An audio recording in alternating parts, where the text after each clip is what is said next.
जिस तरह से डोनाल्ड ट्रंप ने धमकियां दी हैं, जंग भी मुसल्लत करके देख लिया, लेकिन ईरान अपनी पोजीशन पर अब भी स्टेडफास्ट है और उसकी लीडरशिप का मौक़िफ़ अब भी यही है कि हम मुज़ाकरा तो करना चाहते हैं, बातचीत से अमन के प्रोसेस को हम इस अमन के जरिए इसको हल करना चाहते हैं, लेकिन ऐसा नहीं होगा कि आप अपनी इंपीरियलिस्ट इंटेंशंस जो हैं उसके थ्रू आएँ मुज़ाकरात की टेबल पर और धौंस जमाएं अपना, ये नहीं होगा। देखिए, इसमें तो कोई दो राय नहीं है कि वो विम्सिकल गुफ्तगू नहीं करते ईरानियंस, वो बात करते हैं मंतक पे, लॉजिक पे। ये जो इराकची हैं उनके वज़ीर ख़ारजा, मैंने उसका एक हवाला आपको दिया था लास्ट प्रोग्राम में, अगर आपको याद हो, कि जब वो ट्रंप ने कहा कि मैं अपने फौजी ज़मीनी फौज जो है वो भेज रहा हूँ, पैरा ट्रूपर्स आ रहे हैं, 9,000 यहाँ से, 2,000 यहाँ से, 6,000 यहाँ से, याद है आपको जी? तो किसी फॉरेन जर्नलिस्ट ने सवाल किया इराकची से कि ये फुट सोल्जर्स आ रहे हैं तो क्या कहते हैं उसके बारे में। He had a broad smile and said only half a sentence, we are waiting. आप जरा अंदाजा करें उसकी कॉम्प्रीहेंशन का कि एक जुमले में उसने कहा कि ट्राई इट। ठीक है जनाब, एक जो अहम बात है वो ये है कि उन्होंने इन मुज़ाकरात के बाद समअप किया है पूरी सूरत हाल को कि है क्या 5 पॉइंट्स में।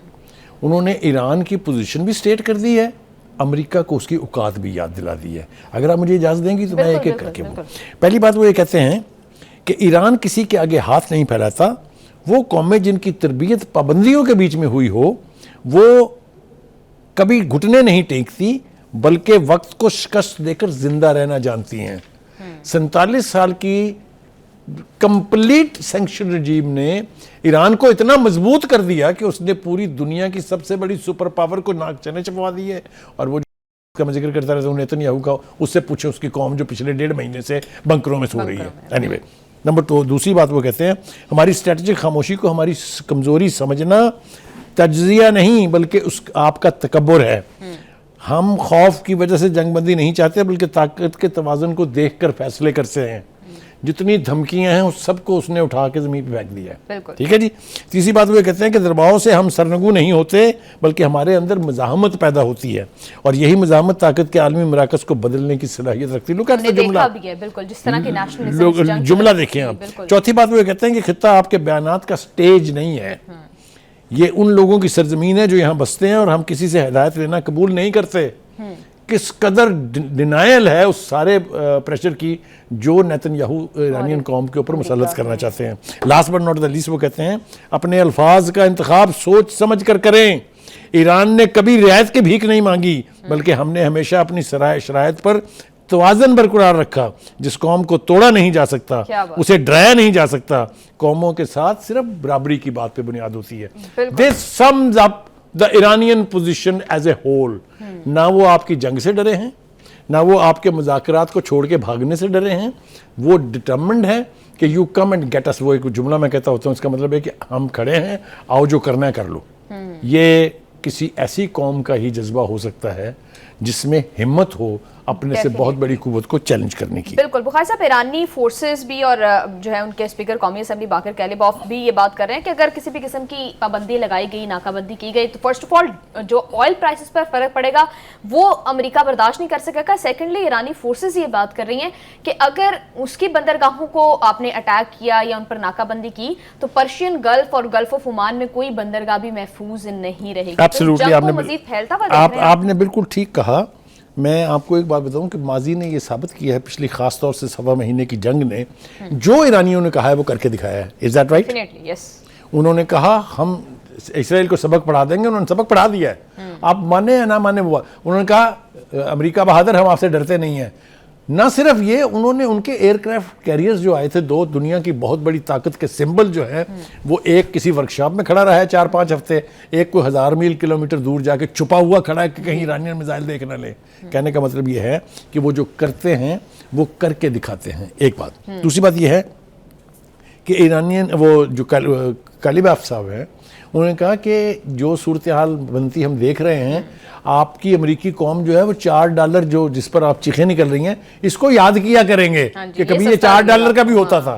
तो कहने का मतलब ये है। दूसरा ये है कि उन्होंने कहा कि हमारा अज़्म आप एक दफ़ा आजमा चुके हैं, दोबारा ना आजमाएं क्योंकि हम आपको वो सबक पढ़ाएंगे जो आपकी नस्लें याद रखें। ये होता है रिजॉल्व, ये होती है लीडरशिप। एक तरफ तो ये हो रहा है जनाब कि ईरान की तरफ से किसी किस्म की कमजोरी का कोई मुजाहरा नहीं है। चैलेंज किया जा रहा है उनको कि आओ जनाब, आपने जो करना है करके देख लें। बिल्कुल बुखारी साहब, अमेरिका धमकियां दे रहा है कि जिस मुल्क ने भी ईरान को असलहा सप्लाई किया उस पर पाबंदियां आयद करेंगे, और उसमें चीन का नाम भी वो जो है वो कैटेगोरिकली मेंशन कर रहे हैं। चीन ने फर्स्ट ऑफ ऑल तो ये कह दिया कि हम कोई असलहा फराहम नहीं कर रही। सेकेंडली उन्होंने ये कहा है कि हमारे ईरान के साथ क्या मामलात है वो हमारा अंदरूनी मसला है, किसी को हक नहीं पहुंचता कि उसमें कोई भी मुदाखलत करे। ना सिर्फ ये बल्कि उन्होंने ये कहा कि हमारे चीन के साथ ऐसे मामलात और ऐसे मुआहदे हैं जिसके तहत हमारे बीच ये जो बैरी सर्विस है इसका जारी रहना जरूरी है। इनको अगर कोई इंटरप्ट करेगा तो देख लांगे ऐसी। समझ आ रही है आपकी बात की? ये इम्प्लाइडली मैं इसको इसलिए बहुत बड़ी धमकी समझता हूँ कि पहली दफा चीन के वजीर दिफा का बयान आया है। इससे पहले सिर्फ बयान आते थे वहां की फॉरेन मिनिस्ट्री के स्पोक्स पर्सन के। This is the defence minister talking directly. एक दूसरी बात, बरतानिया और यूरोपीय यूनियन, यार बरतानिया तो कमाल है यार, स्टामर ने कमाल नहीं कर दिया। उसने कहा एक तो हम इस नाकाबंदी के हिस्सेदार नहीं है, दूसरा हम जंग के हामी नहीं है, ना ये हमारी जंग है ना ही हम इसका हिस्सा बनेंगे। लुक एट द यूरोपीय यूनियन एज ए होल, 29 से ज्यादा मुल्क हैं उसमें। उन्होंने भी कहा जनाब ये नाकाबंदियाँ शाकाबंदियाँ जो है ना ये रूटीन की कार्रवाई नहीं है, इनसे आप बाज रहें तो बेहतर है। अभी एक और बीच में बात जो है वो वॉल स्ट्रीट जर्नल एक अखबार है जो अमेरिका का सबसे क्रेडिबल अखबार समझा जाता है, उसका कहना यह है कि जो प्रेसिडेंट ट्रंप हैं वो ईरान पर फिर दोबारा फिजाई हमले करने का सोच रहे हैं। और मैं उनको ये मशवरा देना चाहता हूँ कि ये ट्रंप इससे बाज रहे तो बेहतर है। इसलिए कि ईरान की एक बयान मुझे याद है कि हमने अब तक अपने दिफा के लिए फर्स्ट सेकंड थर्ड कैटेगरी के मिसाइल इस्तेमाल किए हैं और ड्रोन इस्तेमाल किए हैं। अब अगर हम पर हमला होगा तो चौथी और पांचवी जो जनरेशन है उसके वेपन्स जो है वो फिर आपसे बर्दाश्त नहीं होंगे।